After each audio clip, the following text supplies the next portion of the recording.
বাসন মাজতে হয় আমাদের প্রত্যেকটি মহিলারই, তাই না? কিন্তু বাসন কি তোমরা কোনোদিনও সেফটি পিন দিয়ে মেজে দেখেছো? দেখোনি তো? যদি সেফটি পিন দিয়ে কোনোদিনও বাসন মেজে দেখোনি, তাহলে কিন্তু আমি রিকোয়েস্ট করব প্রত্যেকে আজকের এই ভিডিওটা স্কিপ না করে দেখো, তাহলে পরেই কিন্তু বুঝতে পারবে তোমরা কত সহজে মিনিটের মধ্যে খাটাখাটনি খুব বেশি ঘষা মাজা না করে কিন্তু সেফটি পিন দিয়েই বাসন মাজতে পারবে। তাহলে চলো বন্ধুরা, আজকের ভিডিওটি শুরু করা যাক। নমস্কার বন্ধুরা, আশা করছি তোমরা সকলেই খুব ভালো আছো। চলো আজকের টিপসটা শুরু করি। দেখো বন্ধুরা, সেফটি পিন দিয়ে তোমরা কি করে বাসন মাজবে আর কিভাবে কোন জায়গায় বাসনের সেফটি পিনকে তোমরা ইউজ করবে। দেখো, সেফটি পিন একটা নিয়ে এরকম একটা ছোট বাটি নিয়েছি। আমাদের প্রত্যেকের বাড়িতেই ছোটোখাটো বাসন এরকম থাকে, আর এই যে এই ফাঁকগুলো যে থাকে বাসনের মধ্যে, এর মধ্যে কিন্তু প্রচণ্ড পরিমাণে ময়লা জমে যায়। তো তার কারণে কি হয়, আমরা যতই স্টিল উল স্ক্রাবার দিয়ে ঘষা মাজা করি না কেন, সেই নোংরাগুলো কিন্তু একদম উঠতে চায় না। তো সেই জন্য তোমরা কি করবে, এরকমভাবে একটা সেফটি পিন নিয়ে যদি তোমরা এই যে কোনা খামচেগুলোকে যদি এরকমভাবে পরিষ্কার করো, তাহলে পরে দেখো নোংরা উঠে যাচ্ছে। কীরকম লালটে লালটে হয়েছিল সেইগুলো কিন্তু একদম পরিষ্কার হয়ে যাবে। তো আমাদের কখনো এরকম হয়, কাউকে কিন্তু কোনো এই ছোট ছোট বাসনে খাবার দিতে গেলেও কিন্তু খুব খারাপ লাগে, লজ্জা পাওয়া যায় যে বাসনের মধ্যে এত নোংরা থাকে। আর এই যে দেখো বড় বড় বাসনের মধ্যেও এই এই যে খাঁচ কাটা ফুল করা ডিজাইন করা থাকে, এর মধ্যে কিন্তু ময়লা জমে থাকে। তোমরা যদি শুধুমাত্র এই সেফটি পিনটা দিয়ে এরকমভাবে একটুখানি খোঁচা দাও, তাহলে পরে দেখবে সুন্দর পরিষ্কার হয়ে যাবে। তোমাদের বাসনগুলো কিন্তু চকচক করবে। কারণ আমরা এত কষ্ট করে বাসন ধোয়ার পরেও কিন্তু দেখা যায় যে বাসনের চিপা মধ্যে যেগুলো ডিজাইন করা থাকে, খাঁচ কাটা থাকে, সেগুলোর মধ্যে নোংরা ভরে যায়। ইউজ করতে করতে এই জিনিসটা হয়। তারপর জলের জন্য অনেকের জলটাও খুব খারাপ থাকে, আয়রন বেশি থাকে, সেই জন্যও কিন্তু এই প্রবলেমটা দেখা যায়। তোমরা যতই যা করো সেটা আর পরিষ্কার হতে চায় না। কিন্তু দেখো, সেফটি পিন দিয়ে কি সুন্দর চকচকে প্লেটটা হয়ে গেছে। এখন আমাদের ইজিলি আমরা সবাইকে এটাতে সার্ভও করতে পারবো, লজ্জাও লাগবে না। আশা করছি আজকের এই টিপসটি অনেক কাজে আসবে। রুটি করার পর তাওয়াটার মধ্যে দেখো রুটি আটা লেগে থাকে। তো এরকমভাবে যদি তোমরা রেখে দাও, তাহলে আরশোলা, টিকটিকি, পোকা মাকড় সব কিছু রান্নাঘরে এসে মুখ দেবে।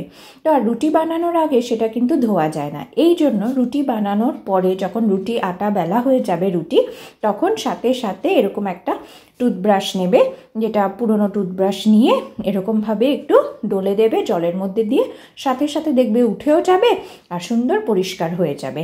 এইবার ভালো করে ধুয়ে নেওয়ার পরে আমি এবার জলটাকে ঝরিয়ে দেবো। যেহেতু এটা কাঠের, সেহেতু আমি জলটাকে ঝরিয়ে রাখা খুবই দরকার।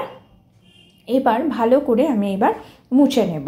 এই প্রসেসটা করতে কিন্তু খুব বেশি সময় লাগবে না, কারণ যদি টিকটিকি আরশোলা মুখ দিতে থাকে আটা বেলনি চাকির মধ্যে, তাহলে কিন্তু শরীরের জন্য খুবই ক্ষতিকারক। এই জন্য সব সময় আটা বেলনি চাকি যখনই রুটি বেলবে, তারপরে এরকমভাবে ধুয়ে নেবে।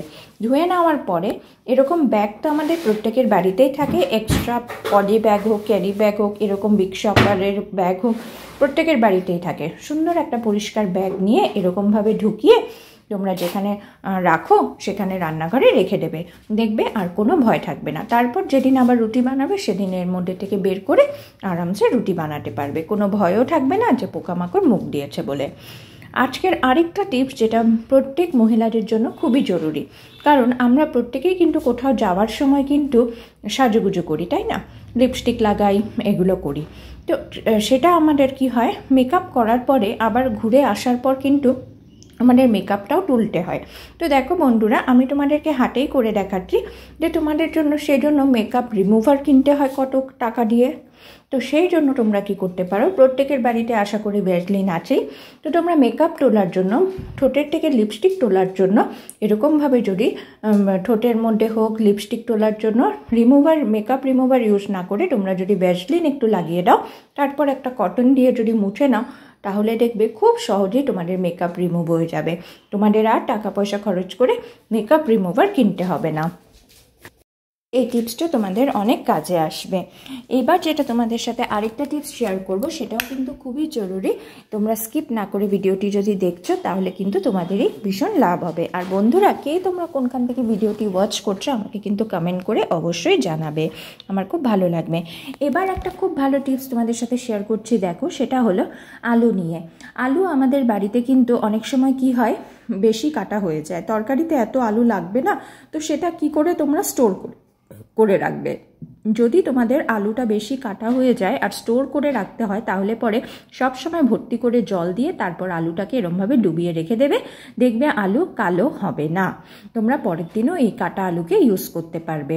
এবার দেখো, যেটা আলুর টুকরো আমি একটা ছোট কেটে নিয়েছি, এরপরে আমি তোমাদেরকে দেখাচ্ছি, আমাদের সিঙ্কের সামনে হোক, বেসিনের সামনে হোক, যদি আয়না থাকে, এরকম আয়নার মধ্যে কিন্তু ব্রাশ করার পরে বা মুখ ধোয়ার পরে এরকম জলের ছিটা পড়ে, পেস্টের ছিটা পড়ে, তো সেগুলো দেখতে খুবই বাজে লাগে। কিভাবে পরিষ্কার করবে, দেখো, এরকম একটা আলুর টুকরো নিয়ে বা আলুর চোকলা নিলেও হবে, তো সেটা নিয়ে যদি তোমরা এরকমভাবে ঘষে দাও, দেখবে পুরো আয়নাটা কিন্তু পরিষ্কার হয়ে যাবে। কারণ আমরা জল দিয়ে ইউজ করে সবসময় মোছামুছি করতে এজন্যই পারবো না, কারণ এগুলো পেস্টিং করা থাকে, অনেক সময় লোহার জিনিস বেশি জল পড়লে পরে জংকার ধরে যায়। তো সেই জন্য এরকমভাবে তোমরা যদি আলু দিয়ে, যদি আলুর রসটা বিশেষ করে খুবই পরিষ্কারের জন্য কিন্তু খুবই একটি উপকারী জিনিস, সেটা দিয়ে তোমরা যদি পরিষ্কার করো, এরপরে মুছে নাও, তারপর দেখবে তোমাদের আয়না কিন্তু একদম নতুনের মতন চকচক করছে, একদম পরিষ্কার হয়ে গেছে। দেখো, চকচক করছে আয়নাটি, কি সুন্দর পরিষ্কার হয়ে গেল। আশা করছি আজকে প্রত্যেকটি টিপস তোমাদের ভীষণই কাজে আসবে এবং ভালো লেগেছে। যদি বন্ধুরা ভালো লেগে থাকে তাহলে চ্যানেলকে কিন্তু অবশ্যই করে নেবে এবং পাশে থাকা বেল আইকনকেও কিন্তু প্রেস করে দেবে। আর আমি নতুন বন্ধুদেরকেও রিকোয়েস্ট করব, যারাই আমার চ্যানেলে প্রথমবার আমার ভিডিও দেখছো, প্লিজ চ্যানেলকে সাবস্ক্রাইব করে চ্যানেলের পাশে থাকবে এবং পাশে থাকা বেল আইকনকেও প্রেস করে দেবে এরকমই নিত্য নতুন আর ইউজফুল টিপস দেখার জন্য। আজকের মতন এখানেই শেষ করলাম। পরবর্তী ভিডিওতে আবারও দেখা হবে এরকমই কিছু ইউজফুল কিচেন টিপস নিয়ে। Thank you.